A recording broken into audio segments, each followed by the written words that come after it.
बबलू एक गरीब लड़का था। वो शहर के एक होटल में वेटर की नौकरी करता था। बबलू दिमाग का बड़ा तेज था। अपनी मीठी बातों से ग्राहकों का मन मोह लेता था। इससे उसे अच्छी खासी टिप मिल जाया करती थी।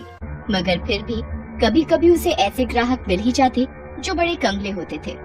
ऐसे ग्राहक न तो खुद अच्छे से खाते थे और न ही टिप देते थे। एक दिन इसी तरह का एक ग्राहक वहाँ आया। बताइए साहब, क्या लाऊं? खाने में क्या क्या है? चिकन में chicken handi, chicken Pathani, chicken Lucknowi, chicken kadai. Mutton में mutton kofta, mutton masala, mutton Mughlai. कीमे में कीमा पाव, कीमा घोटाला, कीमा फ्राई। ठंडे में केसर, फलूदा और रसमलाई। गरम में नॉर्मल, स्पेशल, मसाला, कॉफी और चाय। बताइए साहब, क्या लाऊं? इतना कहकर बबलू ने ऑर्डर लिखने के लिए एक पेन निकाला। ऐसा करो, फटाफट एक चाय लेकर आओ। ऑर्डर सुनते ही बबलू का मुंह उतर गया। वह बोला, बस चाय? हाँ। बबलू मुंह लटकाए अंदर गया और दूसरे वेटर से बोला, चाय दे दे उस कंगले को। उस शाम होटल के मालिक ने बबलू और दूसरे काम करने वालों को एक बुरी खबर सुनाई। अब इस होटल को हमेशा के लिए बंद करने का टाइम आ गया है। क्या हो गया सेठ? इस जगह के मालिक ने ये जगह किसी पिज्जा हट वाले को बेच दी है। अब यहाँ होटल नहीं, पिज्जा की दुकान चलेगी। इसलिए आप सब लोग अपना अपना इंतजाम देख लें। इस पिज्जा हट ने तो हमें ही हटा दिया। होटल बंद हुए कुछ दिन बीत गए। बेचारे बबलू को कोई काम नहीं मिला। वो अपनी छोटी सी खोली में उदास बैठा था। तभी उससे मिलने उसका एक दोस्त रघु वहाँ आया। रघु को देखकर बबलू बहुत खुश हुआ। उसने उसके लिए गर्मा गर्म चाय और पकौड़े बनाए। वाह, क्या पकौड़े बनाए यार तूने। ये तो जैसे मुंह में घुले से जा रहे हैं। एक काम क्यों नहीं करता, तू चाय और पकौड़े का एक छोटा सा ढाबा खोल ले यार। आहा, अरे यार, मैं कैसे कर सकता हूँ धंधा? और ये चाय पकौड़े का भी कोई धंधा होता है? अबे पकौड़े का धंधा कोई मामूली धंधा नहीं है मेरे भाई। मेरे मोहल्ले में एक पकौड़े वाला रहता है, लक्ष्मण। कम से कम 3-4 हजार का गल्ला है उसका रोज का। अरे भाई, एक आदमी इसी तरह से चाय बेचकर देश का प्रधानमंत्री बन गया और तू इसे छोटा समझ रहा है? बात बबलू की समझ में आ गई। कुछ ही दिनों में इधर उधर से उधार लेकर उसने चाय और पकौड़े का एक छोटा सा ढाबा डाल दिया। उसके हाथों में जादू था। जो भी एक बार उसके पकौड़े खा लेता था, उसके मुंह में उसका स्वाद बस जाता था। फिर तो वो बार बार बबलू की दुकान पर पकौड़े खाने आता था। बबलू का स्वभाव भी बहुत विनम्र था। वह ग्राहकों से बड़ी प्यारी प्यारी बातें करता था। लोग उसके स्वभाव से खुश होकर भी उसकी दुकान पर जा पहुँचते और मन ना होते हुए भी वहाँ से चाय पकौड़े खाकर ही उठते थे। इस तरह बबलू का ढाबा जोरों से चल निकला। उसे इस ढाबे से अच्छी खासी आमदनी भी होने लगी। एक दिन बबलू अपनी दुकान पर बैठा सोच रहा था। मैं बेकार ही इस धंधे को छोटा समझ रहा था। इस धंधे ने तो मुझे कहां से कहां पहुंचा दिया है। आज मुझे समझ में आ गया है कि ईमानदारी से किया गया कोई भी काम छोटा या बड़ा नहीं होता है। अभी बबलू ये सब सोच ही रहा था कि वहाँ एक कार आकर रुकी। कार से 2 आदमी लड़खड़ाते हुए निकले और बबलू से कहा, ए हीरो, इधर आ। बबलू ढाबे से निकलकर जल्दी से उनके पास गया। उनके मुंह से शराब की बू आ रही थी। एक काम कर, 2 प्लेट आलू पकौड़े, 2 प्लेट प्याज पकौड़े और 1 प्लेट मूंग दाल का पकौड़ा ले गया, जल्दी से। बबलू ने देखा कि दूसरे आदमी ने शराब की बोतल और 2 गिलास निकाले और कार की बोनट पर रख दिया। उनका इरादा वही शराब पीने का था। उनका इरादा समझकर बबलू बोला, साहब, पब्लिक प्लेस में शराब मत पीजिए। अबे जा, ज्ञान मत दे, ऑर्डर ला जल्दी से। बबलू जल्दी से ऑर्डर लेकर आया। उन दोनों आदमियों ने वहाँ शराब पी और पकौड़े भी खाए। फिर दोनों वहाँ से जाने लगे। तभी वहाँ बबलू आया और बोला, साहब, पैसे तो देते जाओ। मुझसे पैसे मांग रहा है? अबे जानता मैं कौन हूँ? आप कोई भी हो, मुझे मेरे पैसे दे दो। आपके टोटल 120 रुपया हुआ है। अबे वीरेंद्र भाटिया नाम है मेरा। इस पूरे इलाके का म्युनिसिपल कमिश्नर हूँ मैं। अबे तेरा धंधा बंद करवा दूंगा तो जानता नहीं मेरी पावर को। मैंने तो बस अपने पैसे मांगे थे साहब। बबलू की इस बात से वीरेंद्र भाटिया आग बबूला हो गया। उसने जमकर बबलू की दुकान में तोड़फोड़ की और वहाँ से चला गया। बेचारा बबलू अपने ढाबे की हालत देखकर रो पड़ा। वीरेंद्र भाटिया का गुस्सा इतने से शांत नहीं हुआ। अगले दिन बबलू को दुकान बंद करने का नोटिस मिल गया म्युनिसिपालिटी से। बबलू पर तो जैसे आसमान ही गिर पड़ा। दुकान के बंद होने से सिर्फ बबलू को ही नहीं, उन लोगों को भी परेशानी होने लगी जिन्हें बबलू के चाय और पकौड़ों की आदत लग चुकी थी।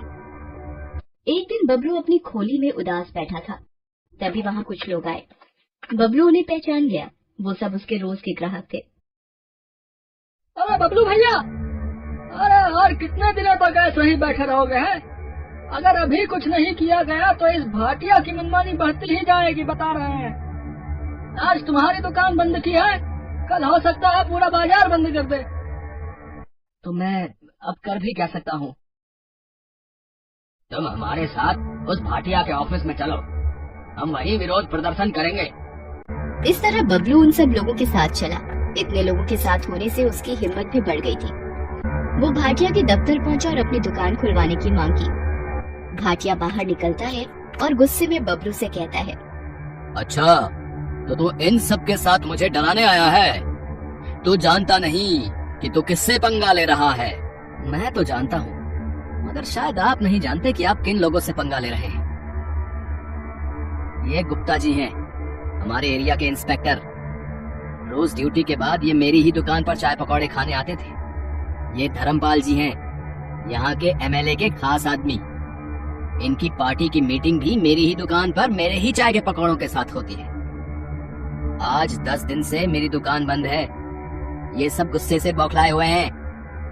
अब आप समझ लीजिए कि कौन किससे पंगा ले रहा है। ये छोकरा ठीक ही कह रहा है।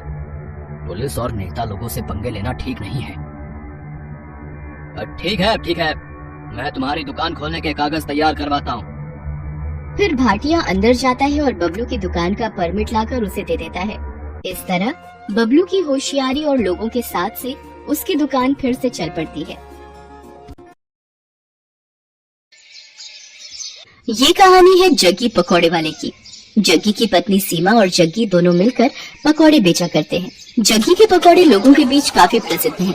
जो एक बार उसकी दुकान में आता है वो बार बार आना चाहता है। पकौड़े खा लो, पकौड़े, गर्मा गर्म पकौड़े, प्याज के पकौड़े, आलू के पकौड़े, मिर्ची के पकौड़े। एक बार खाओगे बार बार आओगे। राजू और उसके दोस्त दिनकर को आज पकौड़े खाने का मन हुआ तो वे नुक्कड़ के पकौड़ों की सबसे फेमस दुकान यानी जग्गी पकौड़े वाले की दुकान की ओर बढ़ चले।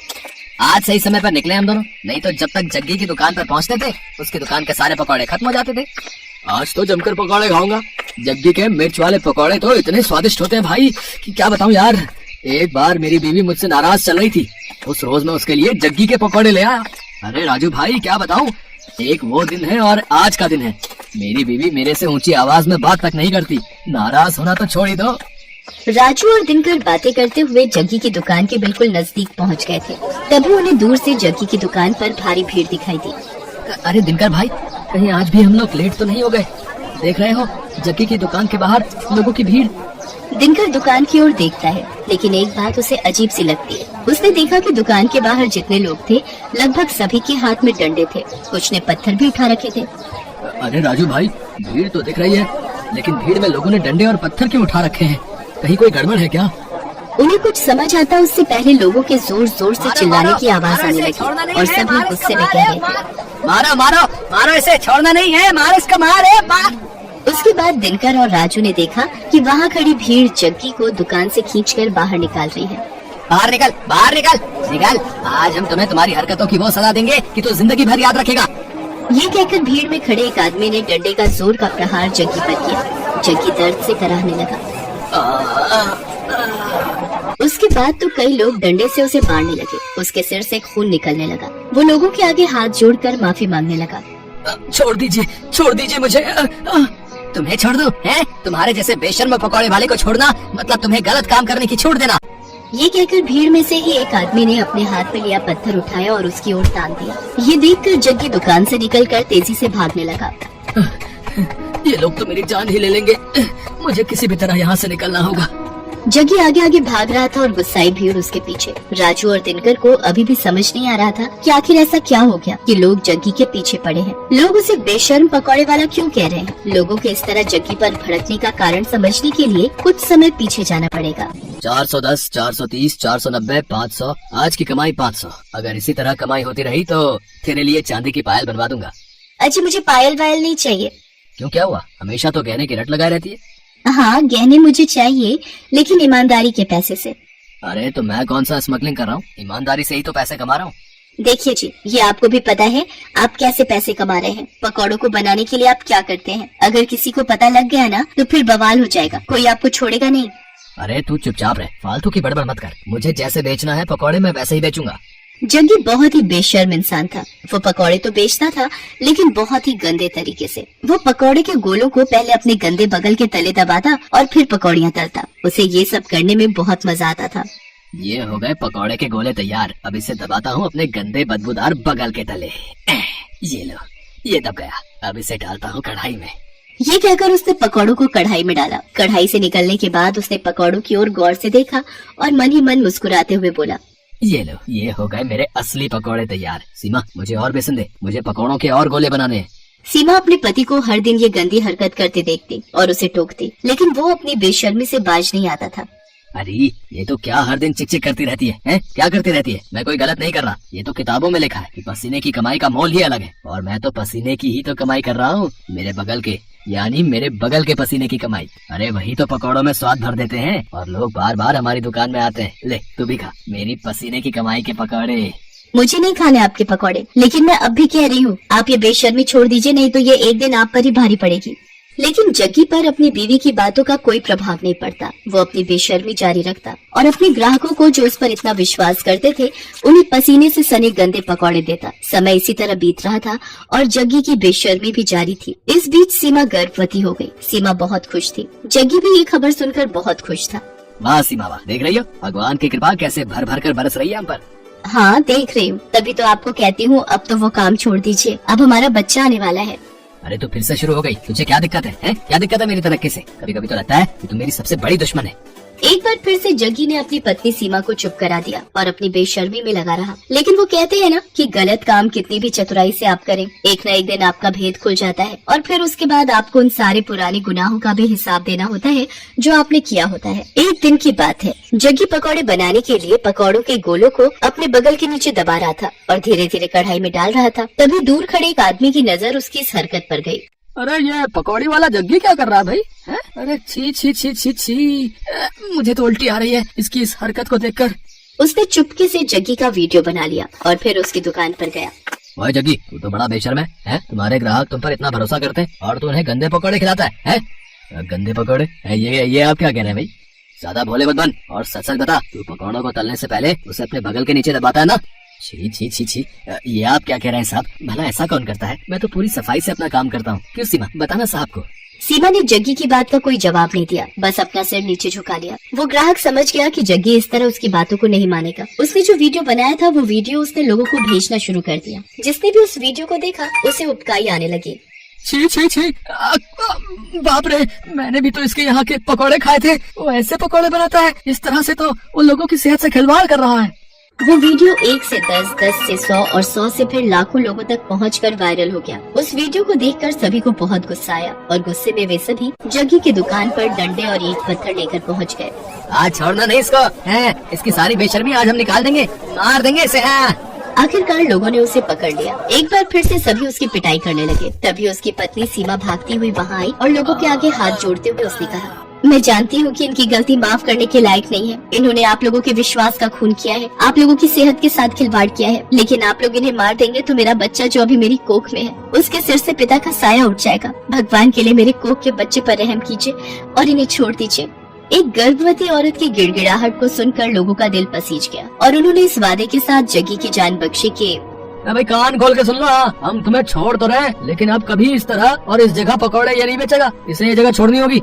सीमा ने उनसे वादा किया। जग्गी को वो जगह छोड़नी पड़ी। जग्गी को बार बार उसकी गलतियों के लिए आगाह किया जा रहा था, लेकिन वो अपनी आदत से बाज नहीं आ रहा था और एक दिन उसी आदत के कारण न सिर्फ उसकी जान पर बनाई बल्कि उसे अपनी वो जगह भी छोड़नी पड़ी जहाँ उसकी दुकान बहुत चलती थी। आज जग्गी जहाँ भी अपनी दुकान लगाने की कोशिश करता है उसके पुराने कर्म उसकी राह में आ जाते हैं। अब उसे अपनी करनी पर बहुत दुख होता है, लेकिन वो कहते हैं ना कि अब पछताए होत क्या जब चिड़िया चुग गई खेत।